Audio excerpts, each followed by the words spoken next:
That would be my guess. This is Dave Gaines. Can I interject? Yeah. Yes. Go ahead.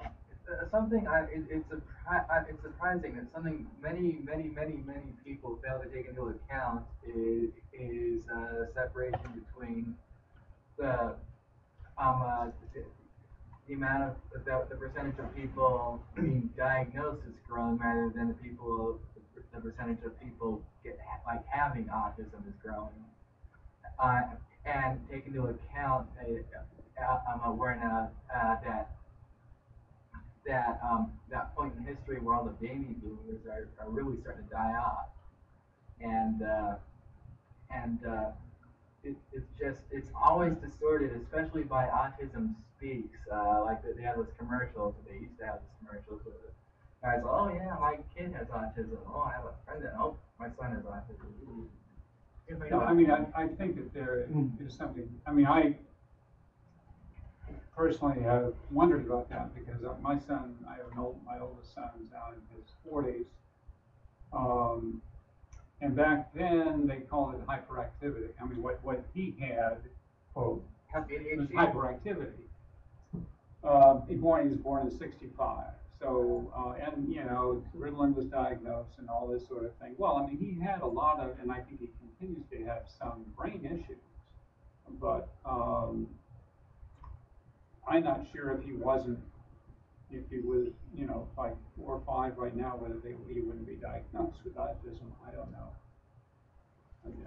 I have some question about how wide is the net, and how contiguous are the various things that are issues that are caught within that same net. You do wonder about whether it just becomes kind of you're not up to date if you're not if you're not accepting the fact that your child has some autism spectrum disorder. I don't know. Which I think touches on the issue of, and I can present rational and scientific support for this, whether autism really even exists at all, or whether it's just a randomly ambiguous picking of certain human traits and calling them a disorder because they happen to be a minority. Because you find autistic traits in every human being. They're just more present in some than in others. But the guy who, you know, when we first found autism, it was, look at this person's behavior. It's different. Let's give it a disorder. And that's still the case. We don't have anything but behavioral diagnosis currently that's conventionally used for diagnosis. Maybe they're trying to move in that direction. But there does seem to be some neurological evidence for the fact that our brains are actually different. There's no doubt that there's plenty of evidence showing that they're different, but whether that is a disorder is another question. And also using that as a biomedical marker in terms of diagnosing, it's not there yet. Because we can see that something's different, but we can't say that difference automatically means autism or being the person is autistic. What we can do is we can say this person behaves autistically. We diagnose, we do the MRIs and stuff. Oh yeah, we see there's something different in there. But that difference without the behavioral diagnosis could be attributable to other things. So we don't have a pinpoint that we can say this difference leads to autism, because the difference that we can see could be very different. But do we have cases of that situation actually on record? Of what? Of brain differences without those behavioral symptoms? I believe the answer to that question is yes.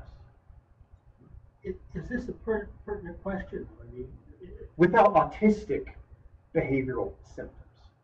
But it's not meaningful as far as the kind of situation the typical autistic person is in. It doesn't matter how they got there. It matters that they're there, and what can we do about it? Unless you're part of the majority, in which it does matter how they got there, because they're trying to cure it and prevent more autistic people from existing. Like not everywhere. existing. I mean, absolutely.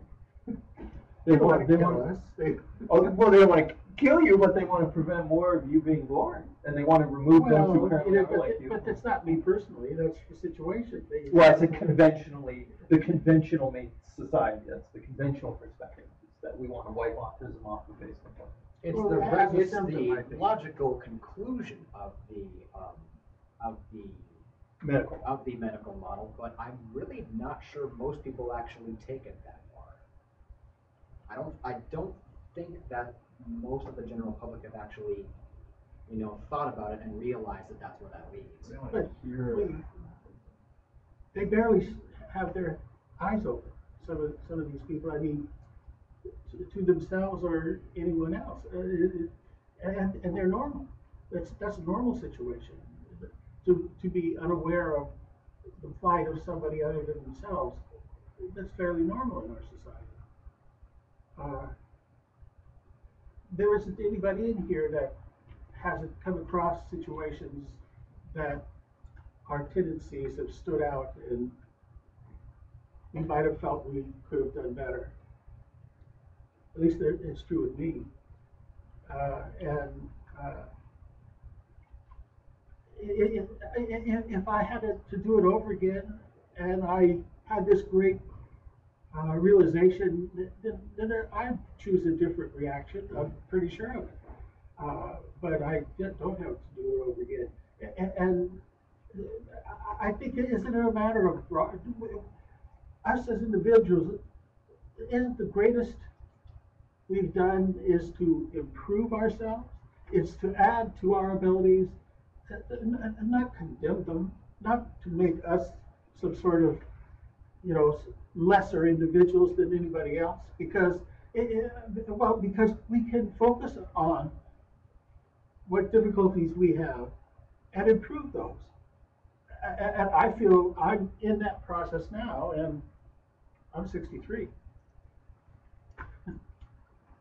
Maybe we should see if she's good with that answer, if she has any more questions. Do you have any more questions, Barbara?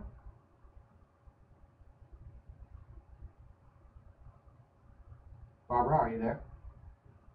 I'm there, I'm sorry. No. Okay, so does that answer your question?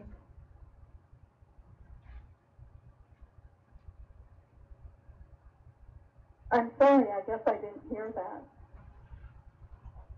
Does that answer your question, Barbara? Does what answer my question? The discussion we just had. The what? The discussion we just had. Does that answer your question? I guess I was lost on it. Well, I heard when the original statistics were given, but I didn't hear a continuation of that discussion. Yeah, we jumped off. yeah, well, we did go off on a tangent.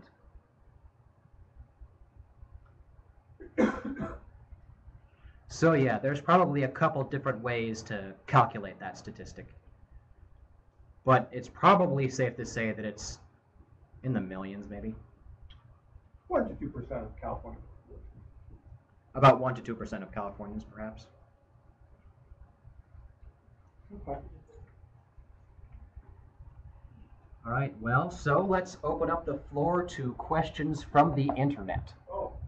I'm going to go ahead and open up the chat line again.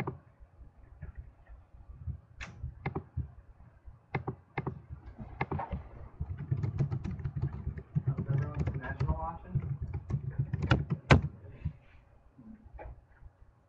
Just in case anyone's wondering, and Mr. Barnhart, you may want to take note of this too. I don't think Vismara is very taken to our perspectives. He's very medically oriented.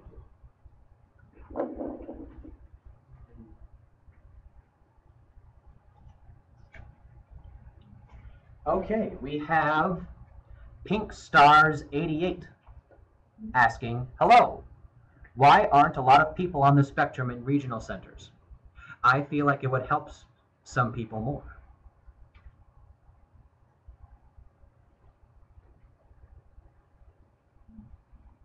Well, I mean, I think that that's a reasonable point of view because there was extensive use of regional centers for treating autism spectrum disorders.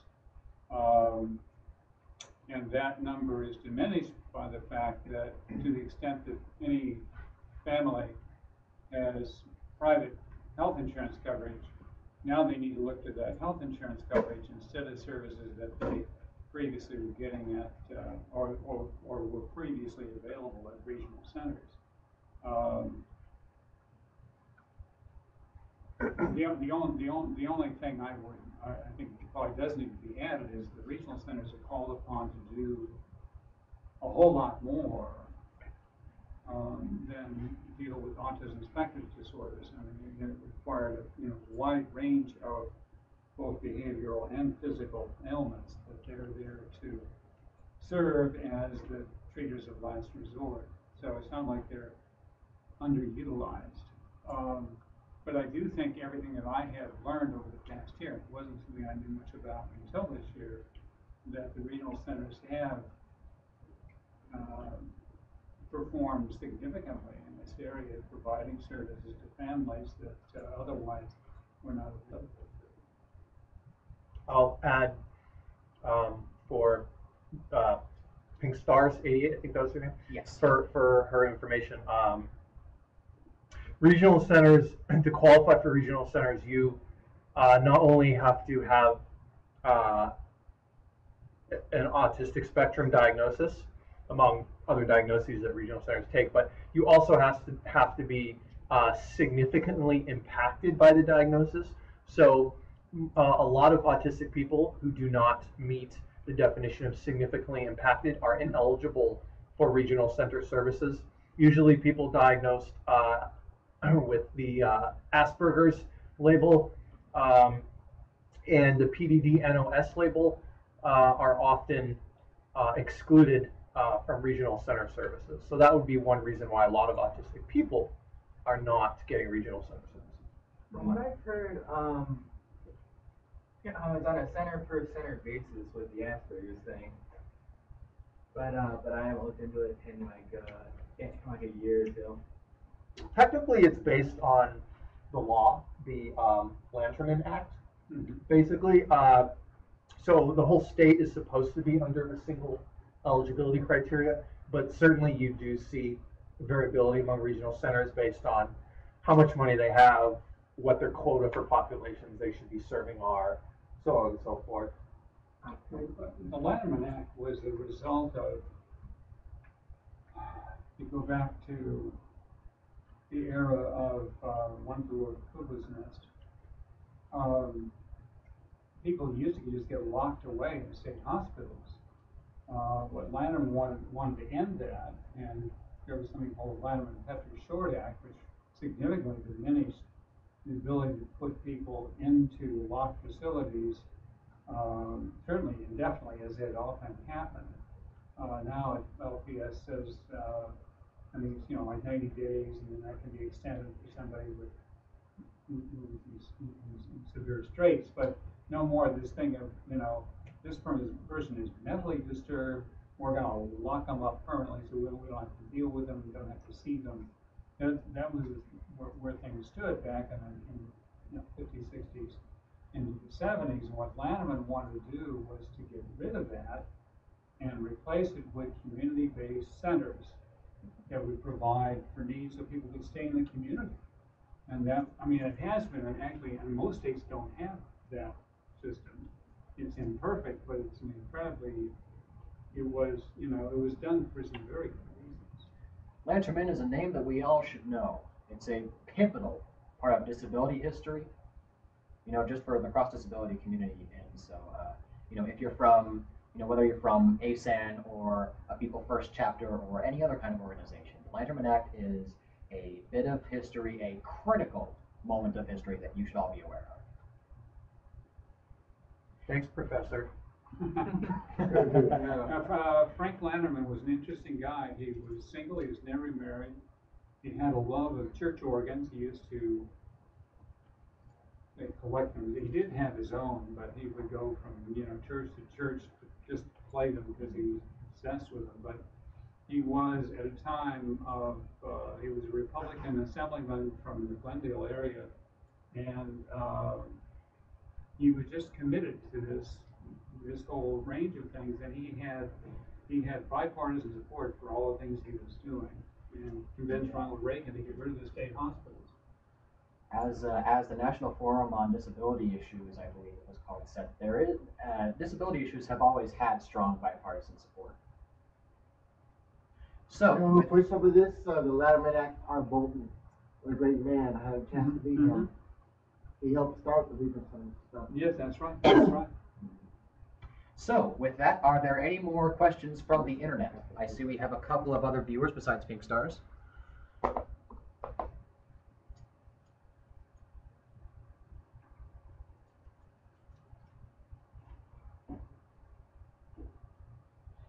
Very good question. Now remember, we only have about 10 minutes left, so other internet people, let's hurry it up. Pink Stars has another question. What do you have to say about people that have been diagnosed later in life and aren't getting the services or things they need? Oh, I can't get at this. That's right. I think that they should be getting the service that they need. I mean, as I understand it, there is no limitation of saying, well, if you don't have, if you didn't get you need the services that you probably should have had as a young kid, that you're out of luck. If you have a diagnosed condition, I mean, of course, that's always the hook. You've got to be diagnosed, and that is a behavior, and it's deemed to be something under the mental health parity law, which happens to include autism by name, or autism spectrum disorders by name. You're entitled to have that treated. California law has said that since 1999.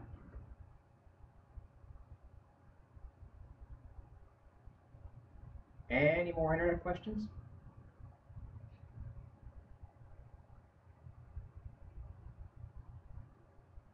If an adult needs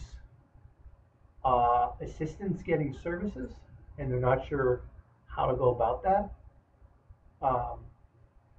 they can probably contact our chapter, Andy, and we can guide them. And I'd be happy to contribute to that effort as well. That's right. And if they have health coverage, and their health carrier is saying, we're not going to treat you, then you certainly can contact us.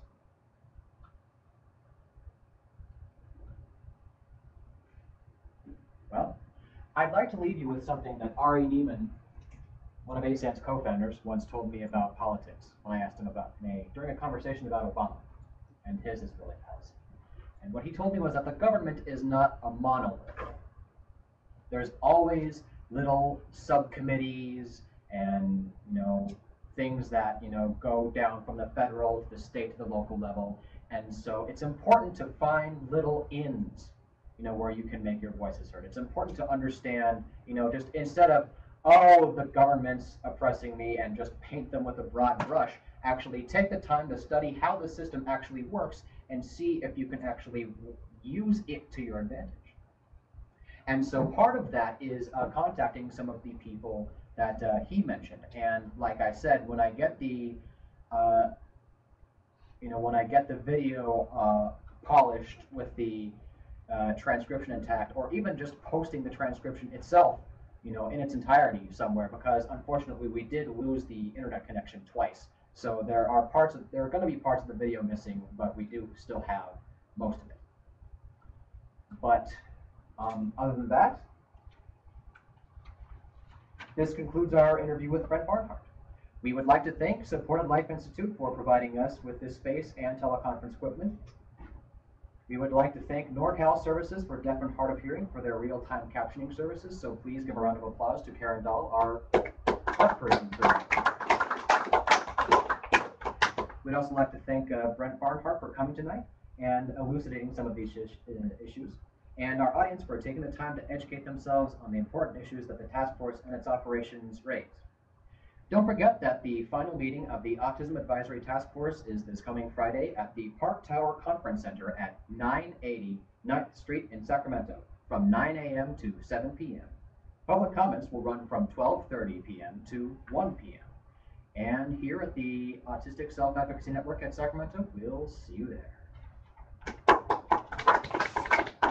That's right across the street from Cesar Chavez Park, if you're trying to picture where it is. Right. Thank you. Okay, well, thank you very much. Thank you, Mr. Barnhart. Thank you. We have a resolution here from somebody. Dr. Pan.